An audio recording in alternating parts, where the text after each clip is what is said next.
to you first, Richard. You're here because you're doing something surprising, aren't you? Well, the truth is, Chris, that we won the battle of the referendum, but given what's happened in the 2 years since the referendum, we haven't won the war.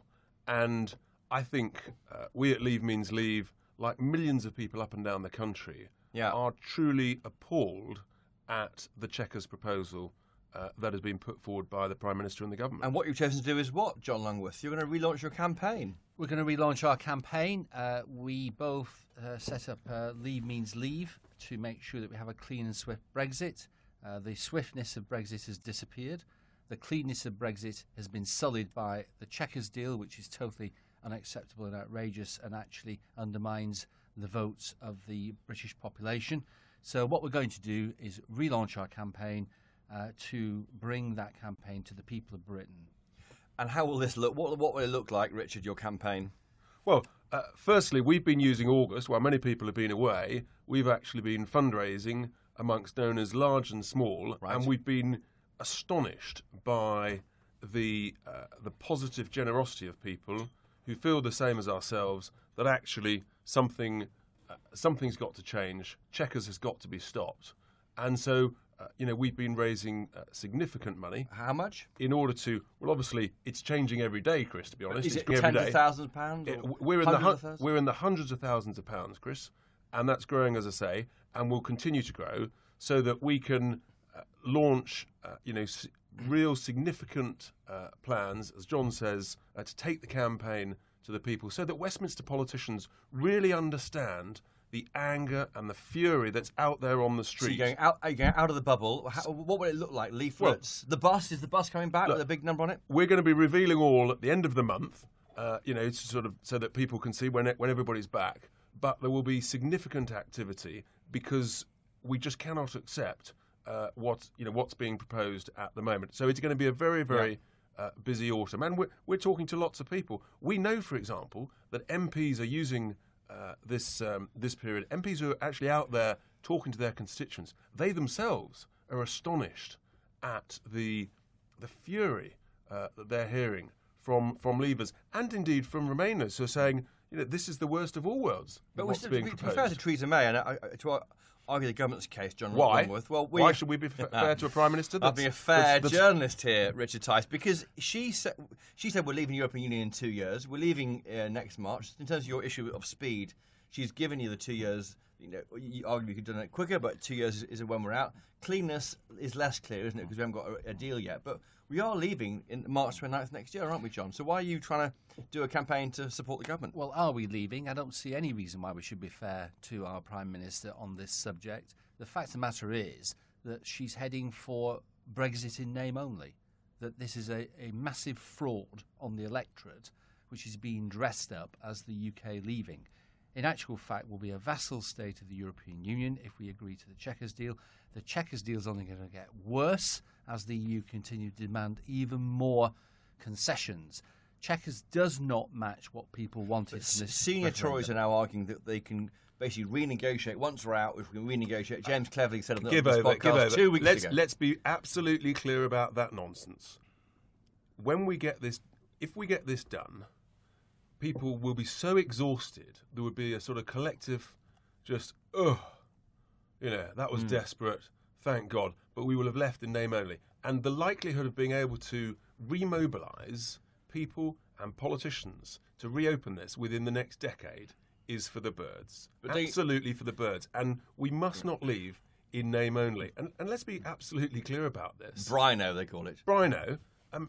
The reality is, we would be trapped. We would not be able to control our own laws because we're signing up to a common rule book for the whole of our economy, all our businesses, even though over 90% of businesses don't export to the European Union. We would not be in control of our own trade policy because other countries around the world will not want to even bother talking to us. Because they can't do a trade deal on agriculture because we're trapped in the EU rulebook, which many other countries around the world know is protectionist.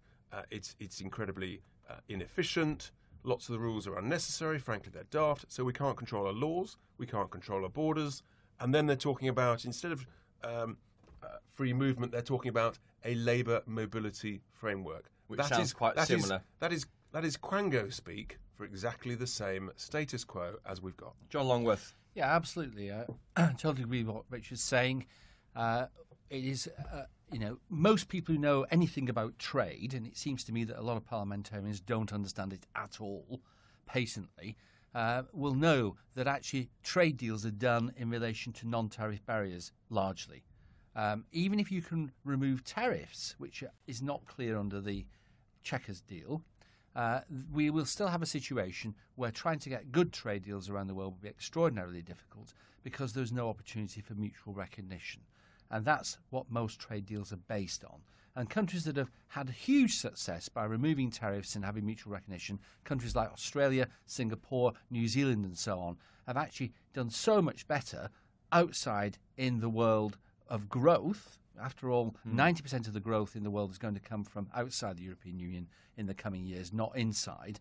That actually those countries have demonstrated the benefits of trade. These are the arguments you made in 2016. Richard Tice, will your friend Nigel Farage be part of this new campaign? Look, we're talking to politicians of all parties. He's a journalist now, he's not a politician. Well, he's a variety of things. Nigel is Nigel. We're talking to politicians of all parties. And actually, all Tory of them MPs? are saying... Tory MPs? We've been talking to Tory MPs, How many? we've been talking to Labour MPs. We're not going to reveal numbers, but all of them know, all these Brexiteer MPs know that this is basically a sellout and something's got to happen incredibly quickly because, the weeks are ticking by now. We've got somewhere between, 10 and 12 or 14 weeks to change the direction of Brexit. And it's incredibly important. And these Brexiteer MPs will welcome a campaign that's funded and that's able to get stuff done and will engage the people. What's it called, Richard Tice? Is it called Leave Means Of course it Leave? is, because it's the same name. It's Leave Means Leave because it does what it says on the tin. And we mean it, unlike the Prime Minister when she says Brexit means Brexit. John Longworth, is it time for a new PM? Well, that's entirely a matter for the Conservative Party. What it is time for is a new policy. If that means replacing the leader of our country, then so be it. But that's not a decision for us. We're not a political party. We are a campaign group who are trying to seek to deliver what the people of Britain voted for. And Richard Tice's campaign will be outside of the M25. It'll be outside the west of the Beltway where we live and breathe. Will it be out in the Brexit badlands of the West Midlands and Lincolnshire and these places? You mean the Brexit goodlands, don't you, Chris? I mean of the course, Brexit it'll be across the whole country because, that is where the interest is. Yeah. And so we'll be taking it far and wide. And, with tremendous social media, we'll be ramping it up. There's so much that can be done. We've been inundated since the Chequers proposal by supporters and new supporters saying, this is a disaster. What can we do? Okay. How can we help? How about rallies or marches? I mean, given the Remainers are marching all the time at most weekends, it seems, in London. We will be looking at all options, Chris. We'll be revealing a lot more at the end of the month. This is a taster. Well, it is. But what I can tell you is we are hiring staff as we speak. So it's been a busy August. Fundraising, hiring staff, lots of exciting plans being talked about. And John Longworth, these donations that have come in to support the campaign, are they the widow's mite, a fiver here, pocket money there, up to your millionaire friends, John? Are they giving? We have donations large and small. We have people wanting to send us money. And we are very grateful for it. By the end of the month, we'll be able to reveal all the things that we're proposing to do and the policies that we're putting forward. So this is a bit of a taster, as you say. And I think you can also assume, Chris, that actually some of our donors are existing medium and large donors to the Conservative Party who, frankly, are asking themselves the question. The party is mainly supported by Brexit entrepreneurs. Why are we funding a party that is actually denying a proper Brexit that will actually give huge opportunities to this country? Why should we continue to support this party that is trying to sell us a pup, deceive us? So I think, the treasurers of the Tory party, they've got an interesting time ahead as donors start saying, thanks, but not for me at the moment. And John Longworth, how would you characterise these next few months? Is it the battle to save Brexit in your eyes? It's the Battle of Britain. Battle of Britain writ large, because the future of our country depends on what happens in the next 6 months, and we have a huge opportunity to chart a new course, a better course for the UK, which is what the people voted for, and we've got to stop the Remainers and stock checkers from destroying that opportunity. Richard Tice, last word to you. Exactly. You know, the opportunities are so big as long as we do the job properly. You know, if a job's worth doing, it's worth doing properly. You know, half in, half out, a vassal state is not for our country.